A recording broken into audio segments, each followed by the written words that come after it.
Hey everyone, welcome to CLAT point. आज हम बात करेंगे क्लैट के एग्जाम में। अब आपके पास 5 महीने बाकी हैं और इस 5 महीने के अंदर आपकी क्या स्ट्रैटेजी होनी चाहिए इस एग्जाम को क्रैक करने के लिए। देखो, कोई भी एग्जाम आप क्रैक करना चाहो ना, तो 4 पिलर्स होते हैं हर एग्जाम को क्रैक करने के। सबसे पहला चीज होता है जो लोगों के पास नहीं होता है कि प्लान। आपके पास प्रॉपर प्लान होना चाहिए कि अगले 5 महीने आपका क्या स्टेप्स होने वाले हैं। और सीधे 5 महीने प्लान मत करो, आप 15 दिन, 20 दिन, 1 महीना, इस तरीके से मिनी मिनी टारगेट्स करके अपने प्लान बनाओ। तो प्लान एक बहुत जरूरी चीज है। दूसरा है कि डिस्ट्रैक्शन आपको कम से कम करने होंगे अगले 5 महीने में अगर आप इस एग्जाम को क्रैक करना चाहते हैं। क्योंकि देखो, हमारे देश दुनिया में डिस्ट्रैक्शंस बहुत ज्यादा हैं और वही आपका पूरा माइंड का कंट्रोल है अगर आपने डिस्ट्रैक्शंस को कंट्रोल कर लिया। तीसरी चीज है कंसिस्टेंसी। कछुए और खरगोश वाली कहानी पहले भी एप्लीकेबल थी और आज भी है। अगर आप कंसिस्टेंट नहीं रहेंगे तो वैसे भी आप कुछ नहीं कर पाएंगे। आप एक दिन 8 घंटे पढ़ाई कर रहे हैं, अगले 2 दिन कुछ नहीं पढ़ रहे हैं, क्या मतलब है। एंड सबसे लास्ट में, feedback is very important aspect of cracking CLAT का एग्जाम। फीडबैक इंपॉर्टेंट क्यों है, इसका रीजन ये है कि आपको ना पता होना चाहिए आपकी कमियां कहां हैं। और फीडबैक जरूरी नहीं है कि आप किसी कोचिंग में ज्वाइन किए हुए हो तभी मिलेगा। आपके अपने पीयर्स हो सकते हैं, आपका अपना फ्रेंड सर्कल हो सकता है जहां से आप लोग फीडबैक ले सकते हैं। ठीक है, चलिए तो बिना समय गवाए शुरू करते हैं।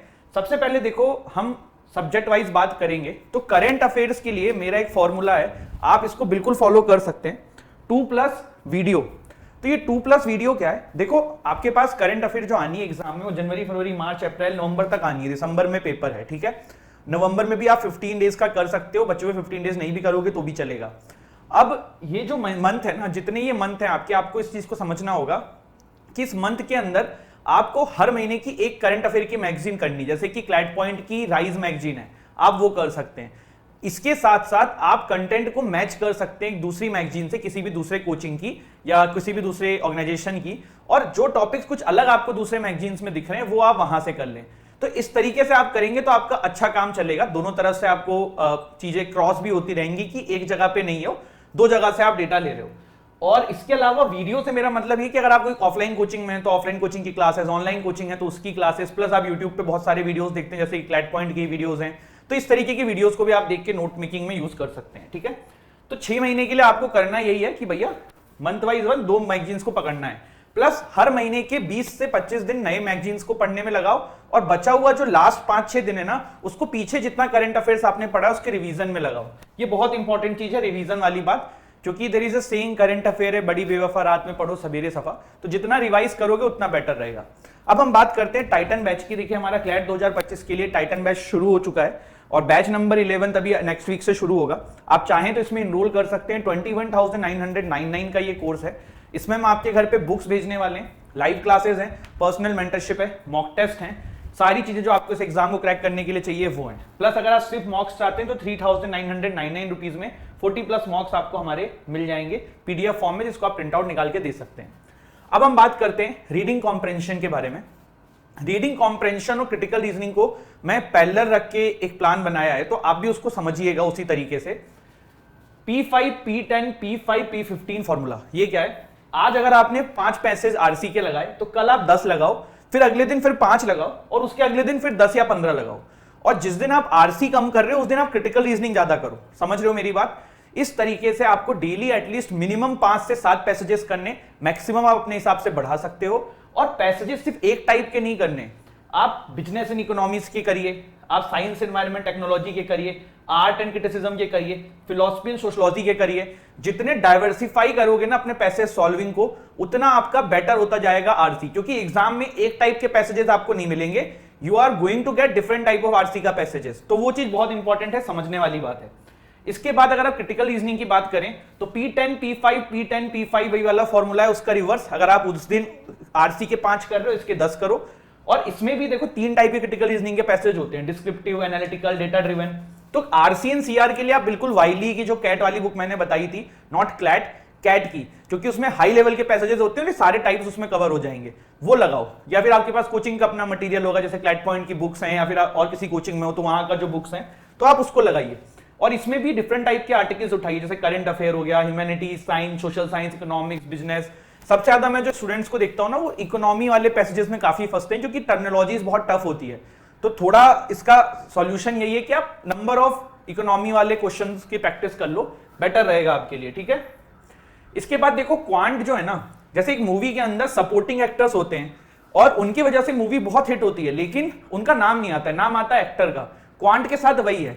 लास्ट ईयर क्लैट के पेपर के अंदर ना क्वांट ने बिल्कुल गेम चेंज किया है। एनालिस्ट में जाने का सफर जो है ना सिर्फ क्वांट के थ्रू तय हुआ है, क्योंकि करंट अफेयर इतनी इजी आई कि सबका स्कोर आ गया।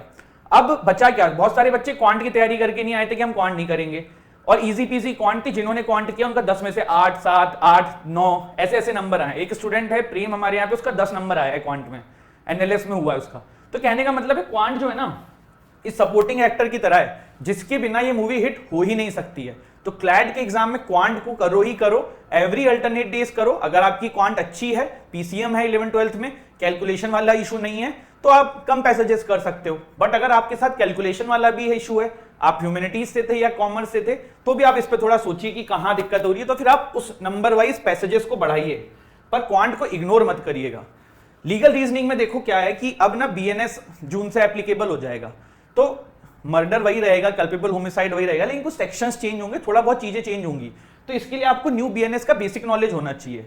अब आप कहीं कोर्स वोर्स मत लो, आपको इसी यूट्यूब चैनल पे क्लैट पॉइंट पे हम एक प्लेलिस्ट बना के दे देंगे, तो आपको पूरा बीएनएस का वहां पे लेक्चर वाइज 8-9 लेक्चर्स में हमने खत्म कर दिया है, और उसको आईपीसी से कंपेयर भी कर दिया जो आपके काम की चीज है, तो वो आपका क्लियर हो जाएगा।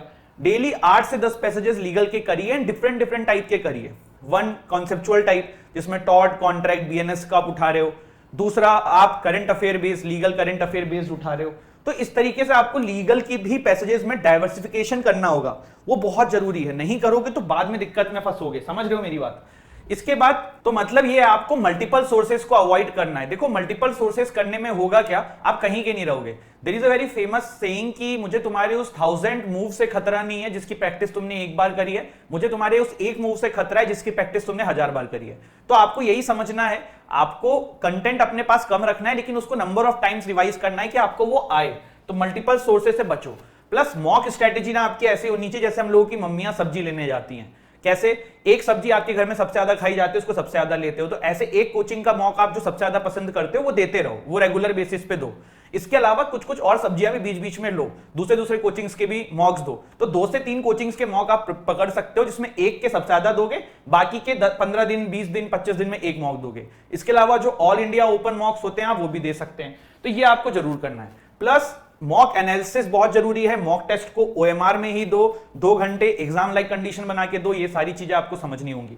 मॉक टेस्ट एनालिसिस अगर आपको नहीं आता है तो आप ये फॉर्मेट में कर सकते हो। मॉक नंबर डालो, आरसी में कितने अटेम्प्ट किया, कितना ने अटेम्प्ट किया, क्या स्कोर आया, क्रिटिकल रीजनिंग में कितना अटेम्प्ट किया, कितना ने अटेम्प्ट किया, क्या स्कोर आया। ऐसे करके आप अगर अपना 10, 15, 20 मॉक्स का एक डिटेल बनाओगे तो यू विल रियलाइज कि हाँ भाई मेरा कौन सा सेक्शन वीक है, किस टाइप से मैं गलती कर रहा हूं, और आप उस पर काम कर पाओगे। तो ये था बेसिक मुद्दा हमारे अगले 5 महीने की प्रिपरेशन का। And I hope you have find this video useful. Don't forget to like, share, subscribe the channel. जय हिंद, जय भारत।